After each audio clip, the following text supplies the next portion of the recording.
클럽 버닝썬 수사는 가수 승리의 연예인 단톡방에서 경찰총장으로 불린 윤모 총경 사이의 유착 의혹을 밝히는 데 집중되고 있습니다. 특히 대가성 거래 여부를 두고 경찰이 집중 조사하고 있습니다. 친절한 뉴스 클럽 버닝썬 관련 수사 속보 살펴봅니다. 우정화 기자, 경찰이 대가성을 확인한다는데 구체적으로 뭘 수사한다는 거죠? 네, 경찰이 압수수색 영장을 통해 조사하려는 대상은 윤 총경의 계좌와 통화 내역입니다. 윤 총경은 가수 승리의 동업자인 유리홀딩스 유인석 대표의 뒷배를 봐준 것 아니냐는 의혹을 받고 있는데요. 계좌와 통화 내역을 들여다보면 이들이 얼마나 자주 만났는지, 또 골프나 식사 자리에서 비용을 누가 냈는지 등을 확인할 수 있기 때문입니다.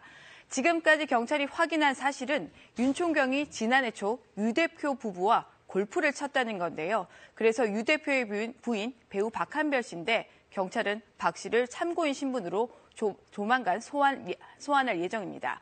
경찰이 또 하나 조사 중인 게 있습니다. 승리의 측근인 가수 최종훈 씨가 해외에 체류 중인 윤 총경의 부인에게 말레이시아에서 열린 K-팝 공연 관람표를 구해준 것으로 확인이 됐는데 이게 청탁의 대가인지도 보고 있습니다.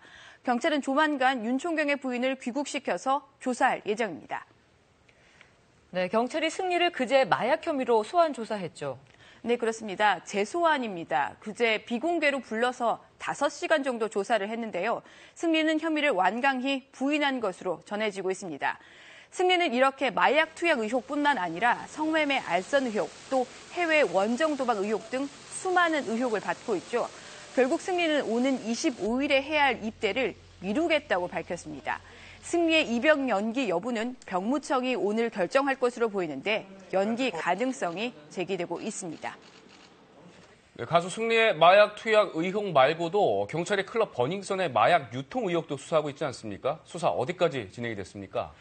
네, 우선 버닝썬 공동대표 이문호 씨에 대한 구속영장은 기각이 됐습니다.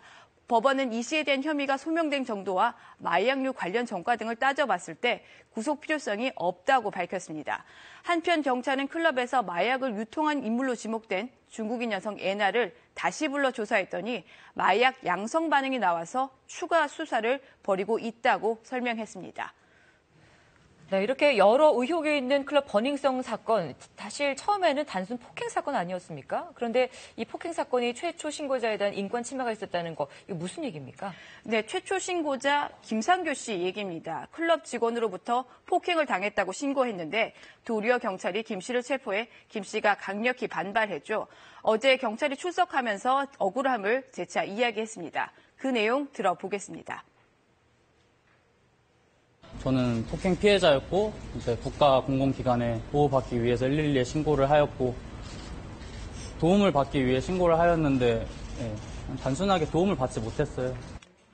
네, 다시 볼까요? 경찰 서류에는 김 씨가 직원들과 20분간 실랑이를 하고 경찰에게 욕도 했다고 기재되어 있는데 실랑이는 실제로 2분밖에 일어나지 않는 등 사실과 다르게 부풀려 기록됐다는 게 이유였습니다. 이와 관련해 국가인권위원회가 김 씨 인권이 침해당했다 이렇게 판단을 한 건데요. 갈수록 커지는 클럽 버닝썬 관련 의혹들, 수사 과정 하나하나에 관심이 커지는 이유입니다. 친절한 뉴스였습니다.